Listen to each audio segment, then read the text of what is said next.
Chapter 9. Ace in the Hole. Artemis tried the doorknob and got a scorched palm for his trouble.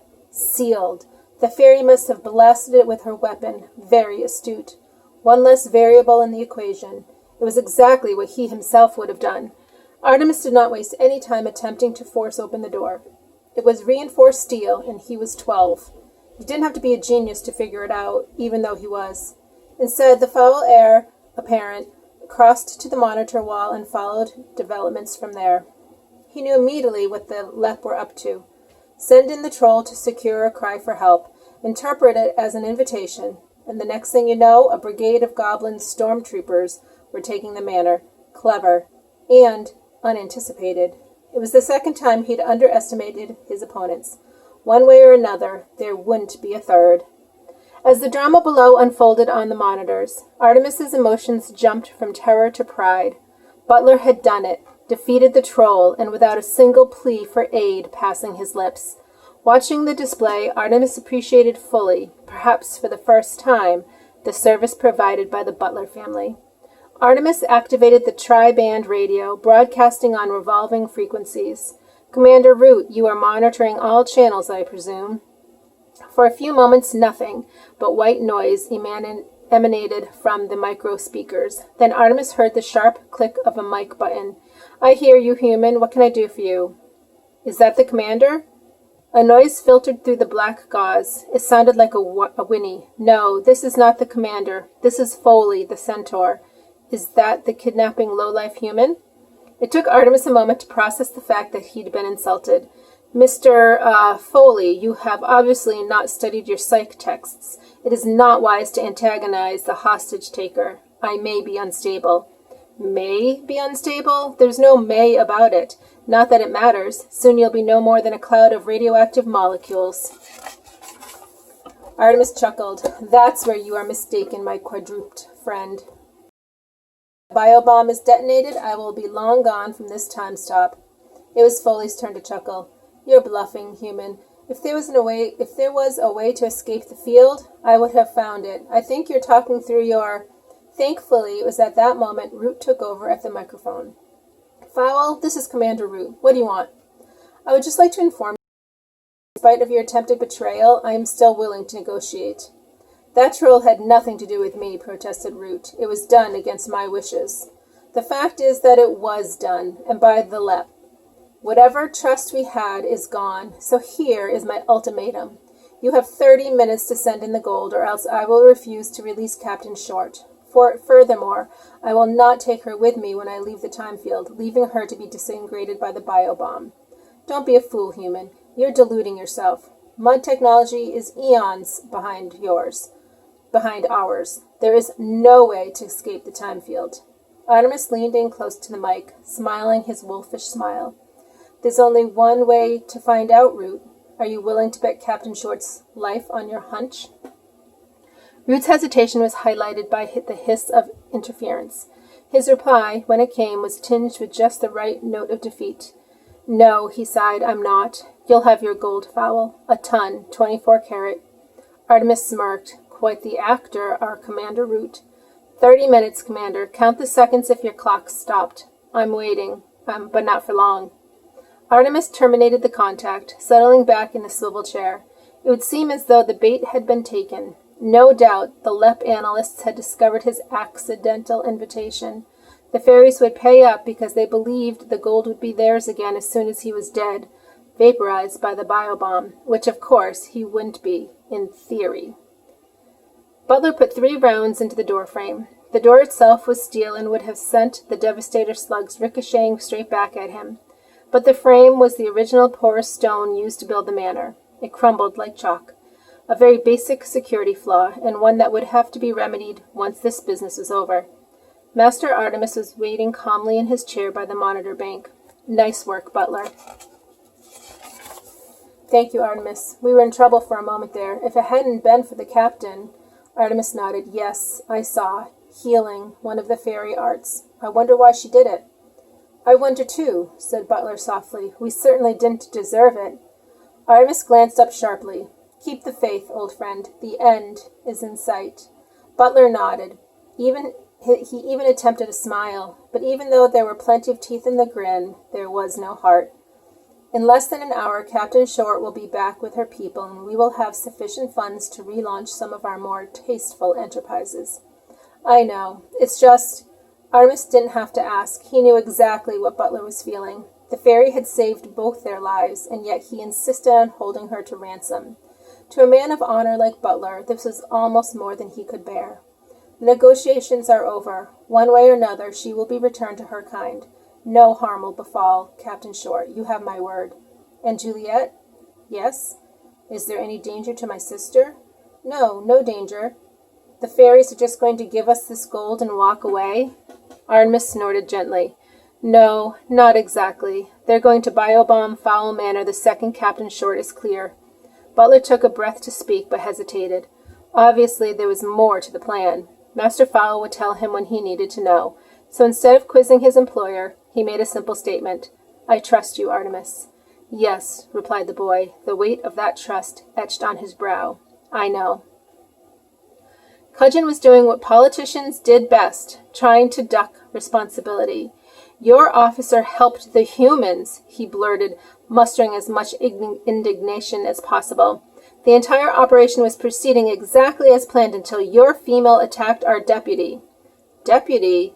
Chortled Foley. Now the troll's a deputy? Yes, he is, and that human made mincemeat of him. This entire situation could be wrapped up if it wasn't for your department's incompetence. Ordinarily, Root would have blown his top at this point, but he knew that Cudgeon was grasping at straws, desperately trying to save his career, so the commander just smiled. Hey, Foley. Yes, Commander. Did we get the troll assault on disc? The centaur heaved a dramatic sigh. No, sir. We ran out of discs just before the troll went in. What a pity. A real shame. Those discs could have been invaluable to Acting Commander Cudgeon at his hearing. Cudgeon's cool went out the window. Give me those discs, Julius. I know they're in there. This is blatant obstruction. You're the only one guilty of obstruction around here, Cudgeon, using this affair to further your own career. Cudgeon's face took on a hue to match Root's own. The situation was slipping away from him, and he knew it. Even Chick's Verbal and the other sprites were sidling out from behind their leader. I am still in charge here, Julius, so hand over those discs or I will have you detained. Oh, really? You and whose army? For a second, Cudgeon's face glowed with the old pomposity. It evaporated the moment he noticed the conspicuous lack of officers at his shoulders. That's right, snickered. You ain't acting commander anymore. The call came through from below. You've got an appointment with the council, and I don't think it's to offer you a seat.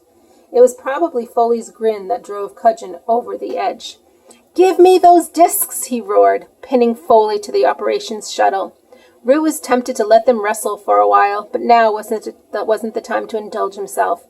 Naughty, naughty, he said, pointing his index finger at Cudgeon. No one beats Foley but me. Foley paled. Careful with that finger. You're still wearing the... Root's thumb accidentally brushed his knuckle, opening a tiny gas valve. The released gas propelled a tranquilized dart through the latex fingertip and straight into Cudgeon's neck.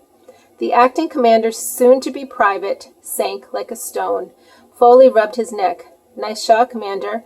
I don't know what you're talking about. Total accident. I forgot all about the fake finger. There are several precedents, I believe. Oh, absolutely. Unfortunately, Cudgeon will be unconscious for several hours. By the time he awakens, all the excitement will be over. Shame. Root allowed himself a fleeting grin. Then it was back to business. Is the gold here? Yep, they just inserted it. Good. He called to Cudgeon's sheepish troops. Get it loaded on a hover trolley and send it in. Any trouble and I'll feed you your wings. Understood? No one actually replied, but it was understood. No doubt about it. Good, now hop to it. Root disappeared into the operations shuttle. Foley clopped behind him. The commander shut the door firmly. Is it armed? The centaur flicked a few important-looking switches on the main console. It is now. I want it launched as soon as possible. He glanced through the laser-proof refractor glass. We're down to minutes here. I see sunlight poking through. Foley bent to his keyboard in earnest. The magic is breaking up. In 15 minutes, we're going to be in the middle of overground daytime. The neutrino streams are losing their integrity. I see, said Root, which was basically a lie, again. Okay, I don't see, but I do get the 15-minute bit. That gives you 10 minutes to get Captain Short out of there, and after that we're going to be sitting ducks for the entire human race.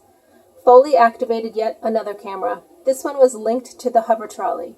He ran a finger experimentally across a track pad. The trolley shot forward, almost decapitating Chick's verbal. Nice driving, muttered Root. Will it get up the steps? Foley didn't even look up from his computers. Automatic clearance compensator, a 5-foot collar, no problems. Root speared him with a glare. You do that just to annoy me, don't you? Foley shrugged his shoulders. I might. Yes, well, count yourself lucky my other fingers aren't loaded. Get my meaning? Yes, sir. Good, now let's bring Captain Short home. Holly hovered beneath the portico. Orange shards of light striped the blue. The time stop was breaking up. There were only minutes left before Root blue-rinsed the whole place. Foley's voice buzzed in her earpiece. Okay, Captain Short, the gold is on the way. Be ready to move. We don't bargain with kidnappers, said Holly, surprised. What's going on here? Nothing, replied Foley casually. Straightforward exchange. The gold goes in, you come out. We send in the missile. Big blue bang, and it's all over. Does Fowl know about the biobomb? Yep, knows all about it. Claims he can escape the time field. That's impossible. Correct. But they'll all be killed. Big deal, retorted Foley, and Holly could almost see him shrug. That's what you get when you mess with the people. Holly was torn. There was no doubt that Fowl was a danger to the civilized underworld. Very few tears would be shed over his body. But the girl, Juliet, she was an innocent. She deserved a chance. Holly descended to an altitude of 6.5 feet, head height for Butler. The humans had congregated in the wreckage that used to be a hallway. There was disunity between them. The LEP officer could sense it. Holly glared accusingly at Artemis. Have you told them? Artemis returned her stare. Told them what? Yes, Fairy, told us what? Echoed Juliet belligerently, still a bit miffed over the mesmerizing. Don't play dumb, Fowl. You know what I'm talking about. Artemis never could play dumb for very long. Yes, Captain Short, I do. The biobomb. Your concern would be touching if it extended to myself. Nevertheless, do not upset yourself. Everything is proceeding according to plan. According to plan, gasped Holly, pointing to the devastation surrounding them. Was this part of the plan? And Butler almost getting killed? All part of the plan? No, admitted Artemis. The troll was a slight blip, but irrelevant to the overall scheme. Holly resisted the urge to punch the pale human again, turning instead to Butler. Listen to reason, for heaven's sake. You cannot escape the time field. It has never been done. Butler's features could have been etched in stone. If Artemis says it can be done, then it can. But your sister, are you willing to risk her life out of loyalty to a felon? Artemis is no felon, miss. He is a genius. Now please remove yourself from my sightline. I am monitoring the main entrance. Holly buzzed up to 20 feet. You're crazy, all of you. In 5 minutes you'll all be dust, don't you realize? Artemis sighed. You've had your answer, Captain. Now please, this is a delicate stage in the proceedings. Proceedings? It's a kidnapping. At least have the guts to call it what it is. Artemis's patience was beginning to fray. Butler, do we have any tranquilizer hypodermics left? The giant manservant nodded, but didn't speak. At that precise moment, if the order came to sedate, he wasn't sure if he would or could. Luckily, Artemis's attention was diverted by activity in the avenue. It would seem the LEP have capitulated. Butler, supervise the delivery, but stay alert. Our fairy friends are not above trickery. You're a fine one to talk, muttered Holly. Butler hurried to the demolished doorway, checking the load and catch on his Sig Sauer 9mm. He was almost grateful for some military activity to distract him from his dilemma. In situations like these, training took over. There was no room for sentiment. A fine haze of dust still hung in the air. Butler squinted through it into the avenue beyond. The fairy filters rigged over his eyes revealed that there were no warm bodies approaching. There was, however, a large trolley seemingly driving itself up to the front door. It was floating on a cushion of shimmering air. Doubtless Master Artemis would have understood the physics of this machine. All Butler cared about was whether or not he could disable it. The trolley bumped into the first step. Automatic compensator, my foot, snorted Root. Yeah, replied Foley. I'm working on it. It's the ransom, shouted Butler. Artemis tried to quell the excitement rising in his chest. This is not the time to allow emotions to enter the equation. Check for booby traps. Butler stepped cautiously onto the porch. Shards of disintegrated gargoyle lay scattered beneath his feet. No hostiles, seems to be self-propelled. The trolley lurched over the steps. I don't know who's driving this thing, but he could do with a few lessons. Butler bent low to the ground, scanning the trolley's underside. No explosive devices visible. He extracted a sweeper from his pocket, extending the telescopic aerial. No bugs either, nothing detectable at any rate. But what do we have here? Uh-oh, said Foley. It's a camera. Butler reached in, pulling the fisheye lens out of the cable. Nighty-night, gentlemen. In spite of the load it carried, the trolley responded easily to Butler's touch, gliding across the threshold into the lobby. It stood there humming softly, as though waiting to be unloaded. Now that the moment had come, Artemis was almost afraid to seize it. It was hard to believe that after all these months, his wicked scheme was minutes away from fruition. Of course, these last few minutes were the vital ones and the most dangerous. Open it, he said at last, surprised at the tremble in his own voice. It was an irresistible instant. Juliet approached tentatively, spangled eyes wide. Even Holly closed the throttle a notch, dropping until her feet brushed the marble tiling. Butler unzipped the black tarpin, dragging it back across the cargo. Nobody said a thing. Artemis imagined that somewhere the 1812 overture was playing.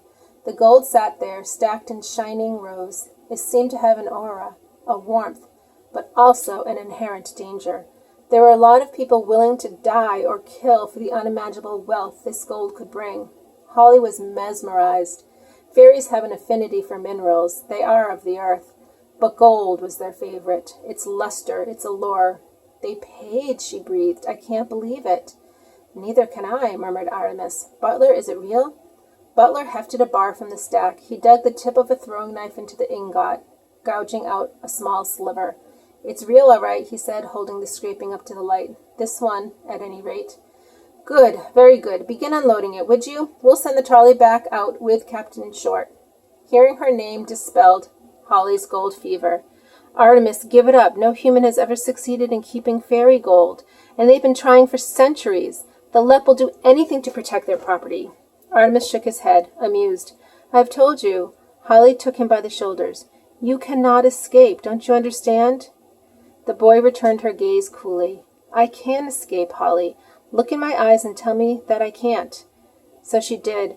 Captain Holly Short gazed into her captive's blue-black eyes, and she saw the truth in there, and for a moment she believed it. There's still time, she said desperately. There must be something. I have magic. A crease of annoyance wrinkled the boy's brow. I hate to disappoint you, Captain, but there is absolutely nothing. Artemis paused. His gaze tugged momentarily upstairs to the converted loft. Perhaps, he thought, do I really need all this gold? And was his conscience not needling him, leeching some of the sweetness from his victory? He shook himself. Stick to the plan. Stick to the plan. No emotion.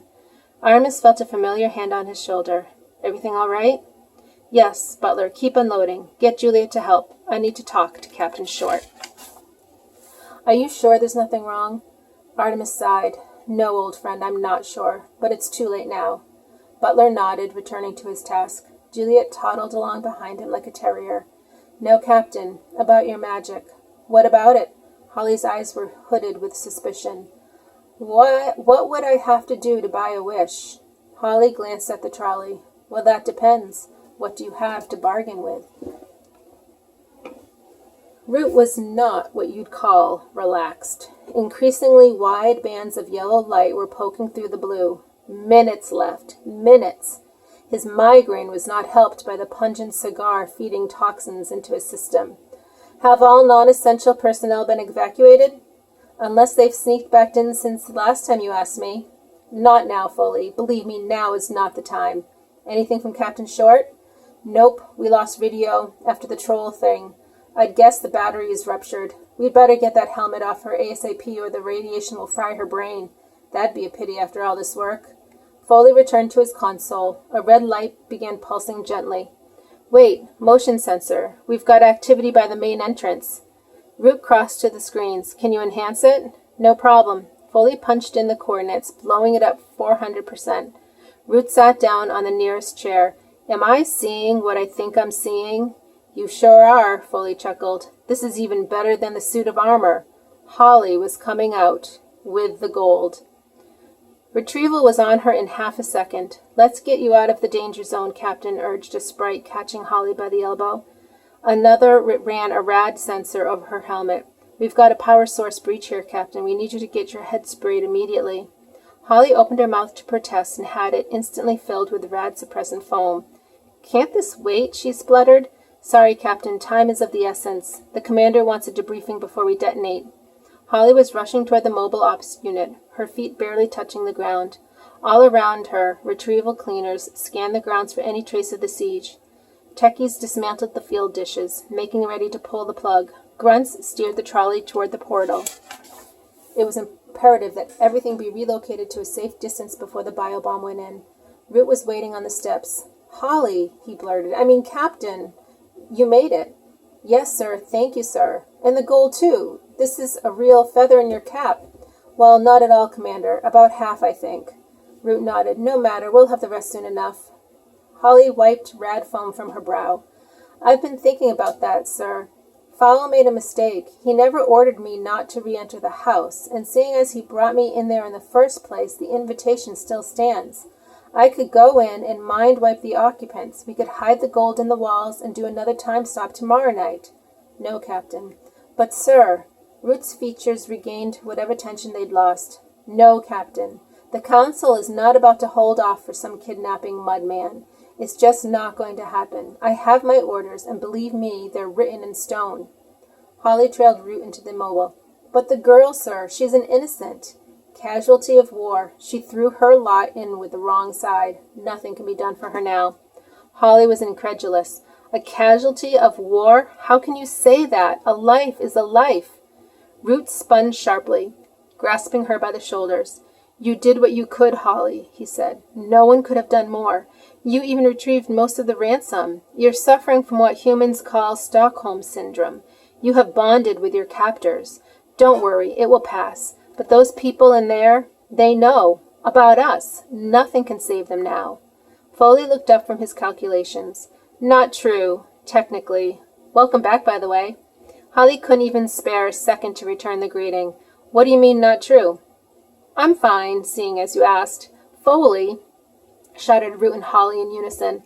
Well, like the book says, if the Mudman gold can gather in spite of magic or fairy glamour, then that gold is his to keep, until he lies in eternal sleep. So if he lives, he wins. It's that simple. Not even the Council will go against the book. Root scratched his chin. Should I be worried? Foley laughed mirthlessly. No, those guys are as good as dead. As good as isn't good enough. Is that an order? Affirmative, soldier. I am not a soldier, said Foley, and pressed the button.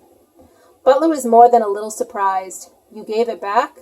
Artemis nodded. About half. We still have quite a nest egg, about $15 million at today's market price. Butler usually wouldn't ask, but this time he had to. Why, Artemis? Can you tell me?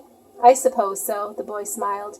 I felt we owed the captain something for services rendered. Is that all? Artemis nodded. No need to talk about the wish. It could be perceived as weakness. Said Butler, smarter than he looked. Now we should celebrate, enthused Artemis, deftly changing the subject. Some champagne, I think. The boy strode to the kitchen before Butler's gaze could dissect him. By the time the others caught up, Artemis had already filled 3 glasses with Dom Perignon. I'm a minor, I know, but I'm sure Mother wouldn't mind, just this once. Butler felt that something was afoot. Nevertheless, he took the crystal flute offered to him.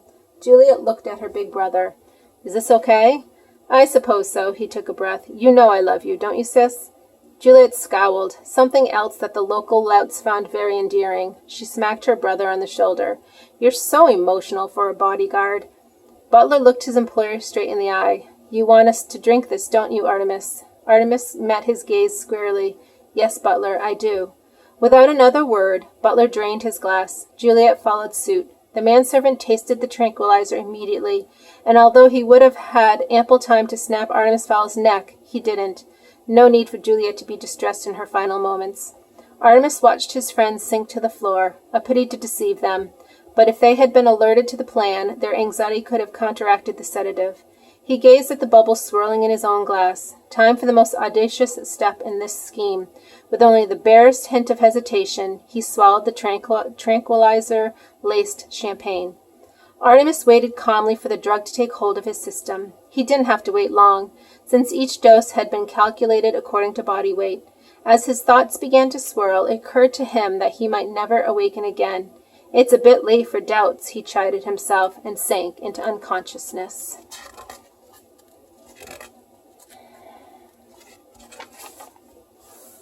"She's away," said Foley, leaning back from the console. "It's out of my hands now." They followed the missile's progress through polarized windows. It really was a remarkable piece of equipment. Because its main weapon was light, the fallout could be focused to an exact radius. The radioactive element used in the core was selenium-2, which had a half-life of 14 seconds. This effectively meant that Foley could turn the biobomb to blue rinse, only Fowl Manor, and not one blade of grass more. Plus, the building would be radiation-free in under a minute.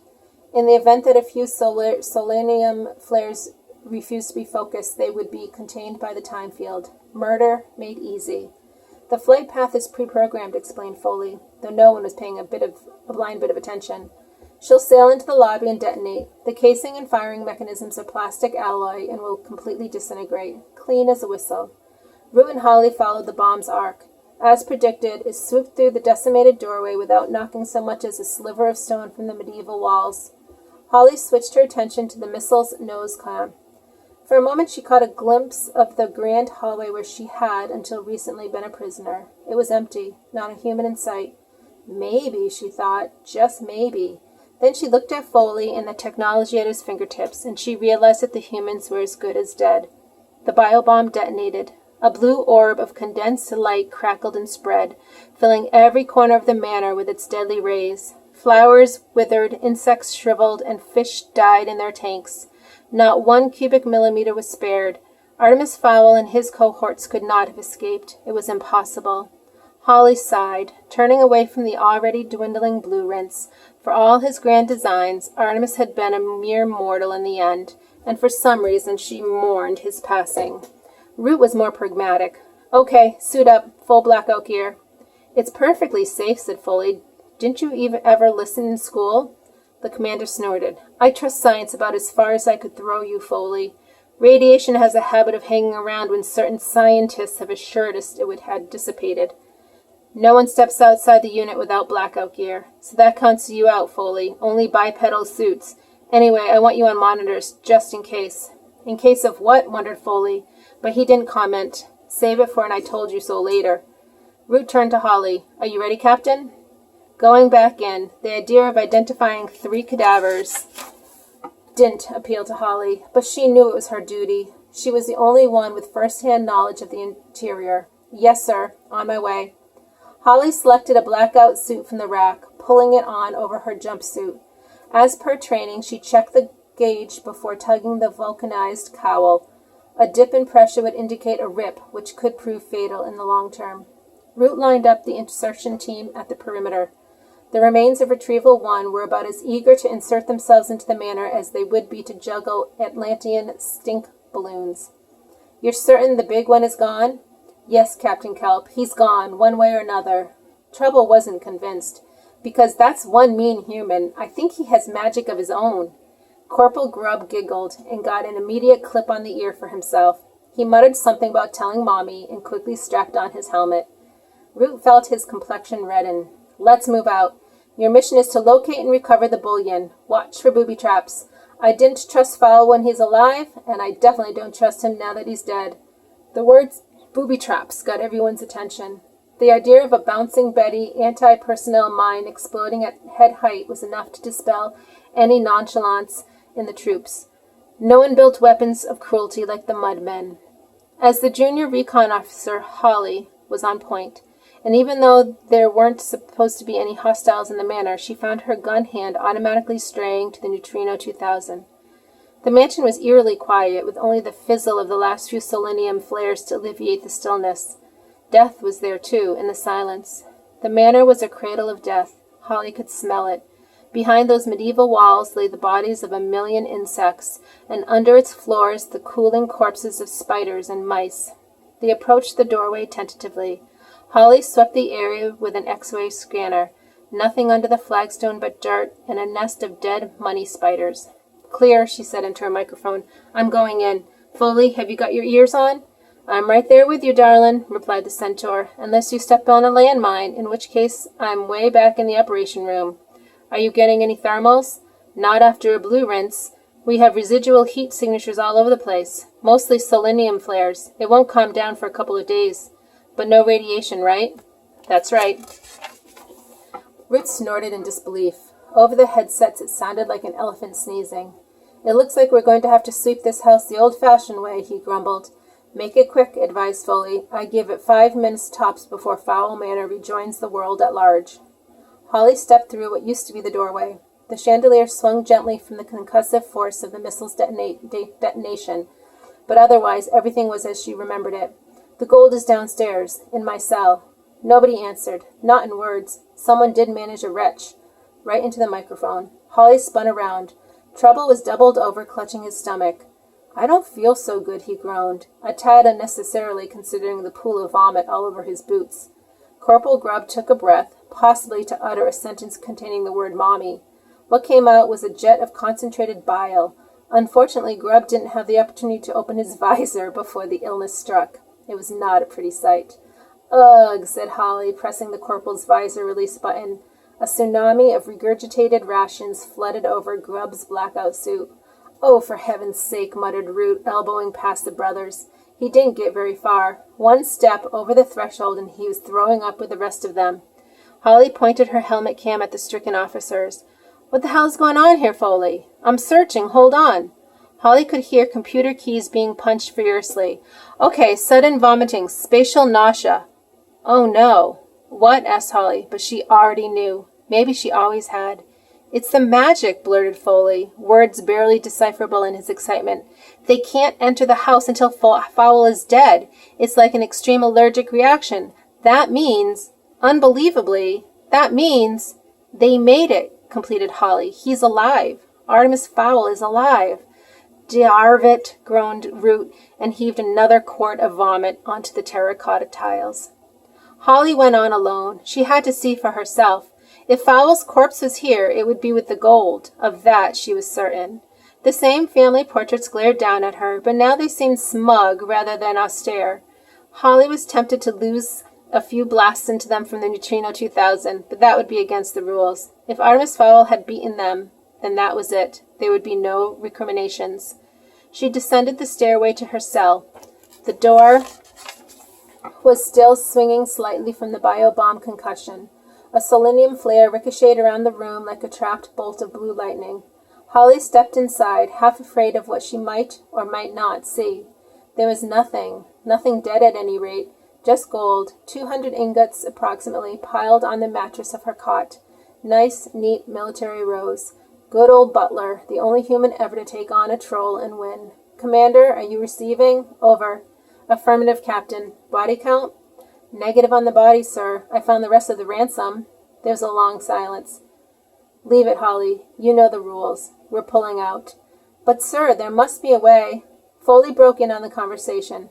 "But nothing, Captain. I'm counting down the seconds until daylight here, and I don't like our odds if we have to exit at high noon." Holly sighed. It made sense.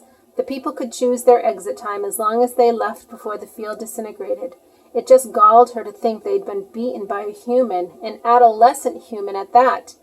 She took a last look around the cell. A big ball of hatred had been born here, she realized, and it would have to be dealt with sooner or later. Holly jammed her pistol back into its holster, preferably sooner. Fowl was the winner this time, but someone like him wouldn't be able to rest on his laurels. He would be back with some other money-making scheme, and when he arrived, he would find Holly Short waiting for him, waiting with a big gun and a smile. The ground was soft by the time-stop perimeter. Half a millennium's bad drainage from the medieval walls had transformed the foundations into a virtual bog, so that was where mulch surfaced. The soft ground wasn't the only reason for choosing that exact spot. The other reason was the smell. A good tunnel dwarf can pick up the scent of gold through half a mile of granite bedrock. Mulch Diggums had one of the best noses in the business. The hover trolley floated virtually unguarded. 2 of Retrieval's finest were stationed beside their recovered ransom, but at the moment they were having a little giggle at their stricken commander. "'E can't half chuck it, can't he, Chicks?" Chicks nodded, mimicking Root's spewing technique. Chick's verbals, pantomime antics provided the perfect cover for a spot of pilfering. Mulch gave his tubes a clearing before clambering from the tunnel.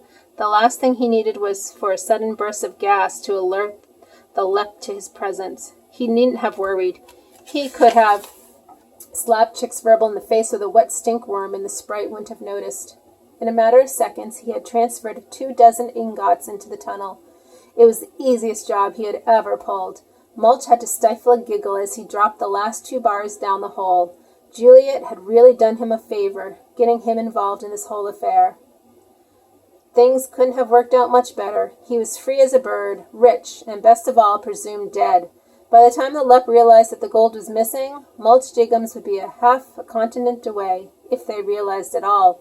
The dwarf lowered himself into the ground. It would take several trips to move his treasure trove, but it would be worth the delay. With this kind of money, he could take early retirement. He would have to completely disappear, of course, but a plan was already forming in his devious mind. He would live above ground for a spell, masquerade as a human dwarf with an aversion to light, perhaps buy a penthouse with thick blinds, in Manhattan, perhaps, or Monte Carlo. It might seem odd, of course, a dwarf shutting himself away from the sun, but then again he would be an obscenely rich dwarf, and humans will accept any story, however outlandish, when there's something in it for them, preferably something green that folds. Artemis could hear a voice calling his name. There was a face behind the voice, but it was blurred, hard to make out. His father, perhaps? Father? The word was strange in his mouth, unused, rusty. Artemis opened his eyes. Butler was leaning over him. "Artemis, you awake?" "Ah, Butler, it's you." Artemis got to his feet, head spinning with the effort. He expected Butler's hand at his elbow to steady him. It didn't come. Juliet was lying on a chaise lounge, dribbling onto the cushions. Obviously the draft hadn't worn off yet. It was just sleeping pills, Butler, harmless. The manservant's eyes had a dangerous glint. "Explain yourself." Artemis rubbed his eyes. "Later, Butler, I'm feeling a bit—" Butler stepped into his path. "Artemis, my sister is lying drugged on that couch. She was almost killed, so explain yourself, now." Artemis realized that he'd been given an order. He considered being offended, then decided that perhaps Butler was right. He had gone too far. "I didn't tell you about the sleeping pills because you'd fight them. It's only natural, and it was imperative to the plan that we all go to sleep immediately." "The plan?" Artemis lowered himself into a comfortable chair. "The time field was the key to this whole affair. It's the Lep's ace in the hole. It's what has made them unbeatable for all these years. Any incident can be contained. That and the biobomb make a formidable combination." "So why did we have to be drugged?" Artemis smiled. "Look out the window.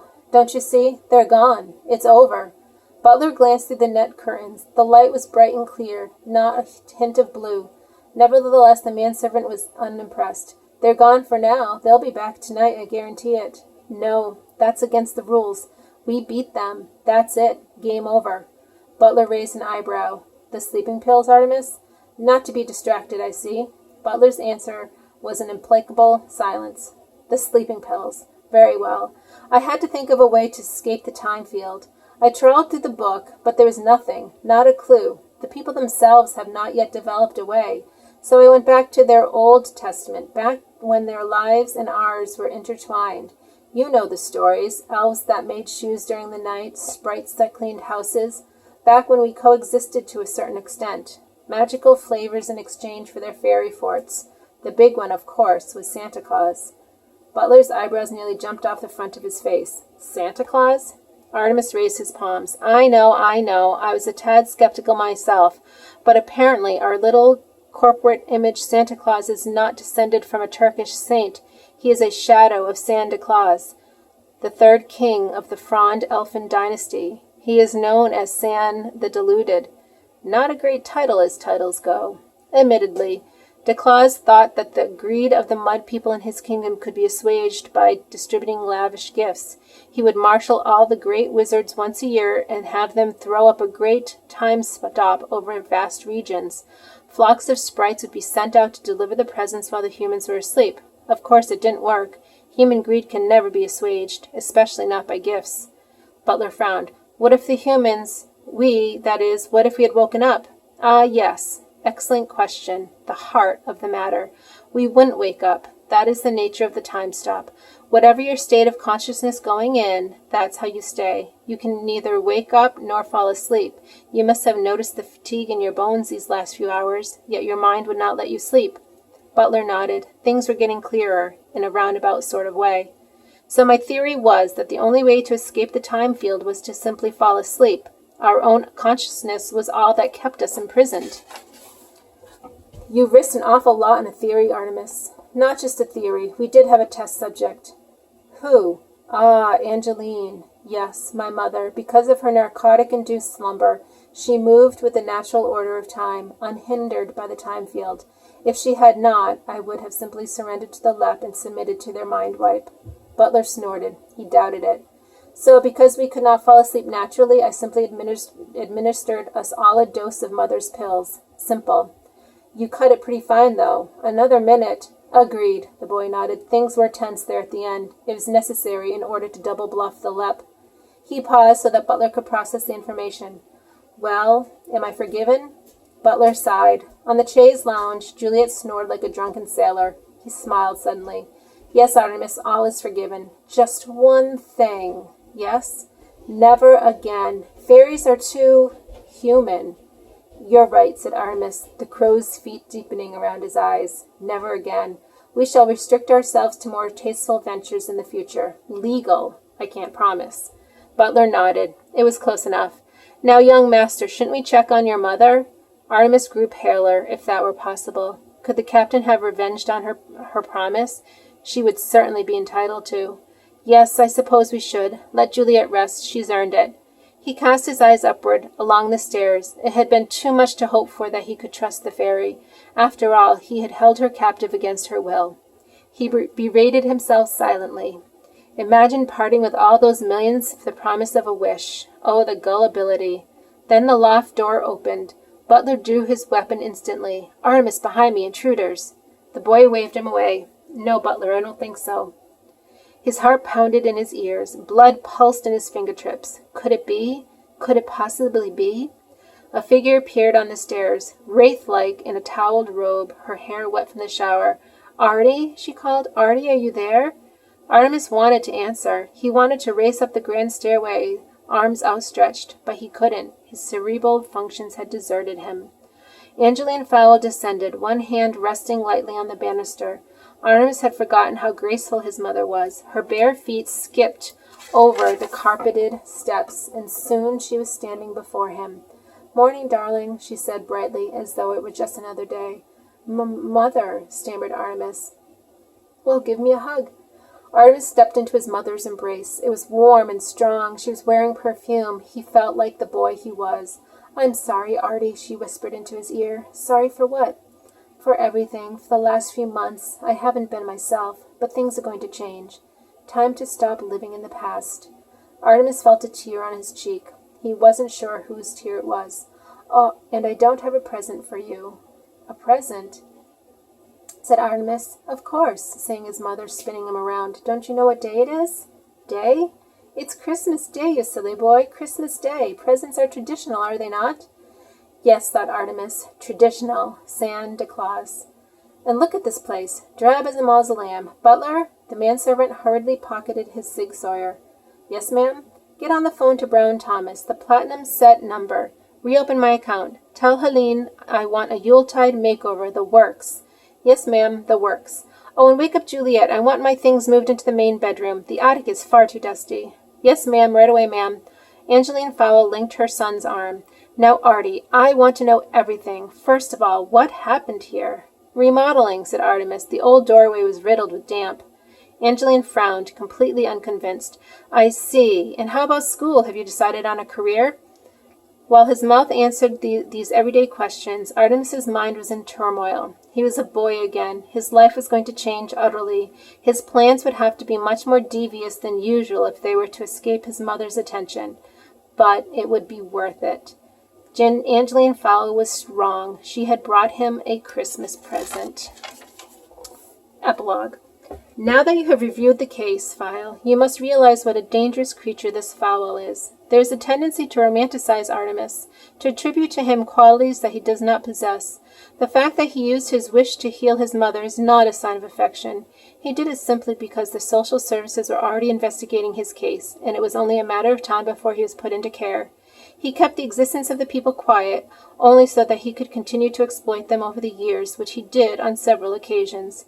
His one mistake was leaving Captain Short alive. Holly became the LEP's foremost expert in the Artemis Fowl cases, and was invaluable in the fight against the people's most feared enemy. This fight was to continue across several decades. Ironically, the greatest triumph for both protagonists was the time they were forced to cooperate during the Goblin insurgents, but that's another story.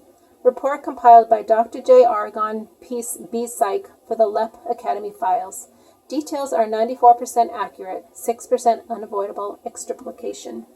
The end.